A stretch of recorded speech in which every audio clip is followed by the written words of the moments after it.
শাকিব খানকে তাহলে কি ভুইলাই গেল আমাদের বুবলি আপা? ইদানিং দেখতেছি শাকিব খান এর বিষয় কোনো কমেন্টস নাই, কোনো বক্তব্য নাই, কোনো মানে ভাবভঙ্গি নাই। মানে এমন একটা ভাবে আছে যে শাকিব খান তার লাইফে নাই, তার কোনো কিছুতেই নাই। বিজয় দিবসটাও ছেলেকে নিয়ে কাটালো এবং জন্মদিনে ছেলেকে নিয়েই হচ্ছে আনন্দ করলো, এবং দেখতেছি যে মানে ছেলেকে নিয়েই তার এখন লড়াই, এবং ছেলেকে নিয়ে সে এমন একটা প্রতিযোগিতায় নামছে যে সবকিছুতে তার ছেলেকে সে ফার্স্ট করবে, এবং মানে অপু বিশ্বাসের ছেলের থেকে নিজের ছেলেকে কিভাবে উপরে রাখবে সেই চেষ্টাই সবসময় সে করে যাচ্ছে।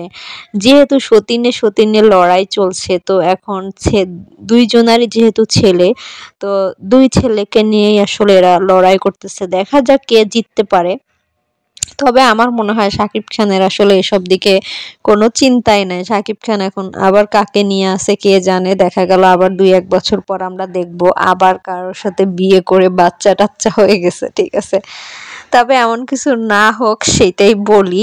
কারণ হচ্ছে ছেলে সন্তান যেহেতু ২ টা আছে, অপু বিশ্বাসের হোক বা বুবলির, ২ টা ছেলেই কিন্তু অনেক মায়াবী, মাশাআল্লাহ ২ জনই ভালো। তো ছেলেদের মুখের দিক তাকিয়ে বাকি জীবনটা আর উল্টাপাল্টা কোনো কিছুই শাকিব খান না করুক, এইটাই সবসময় চাই।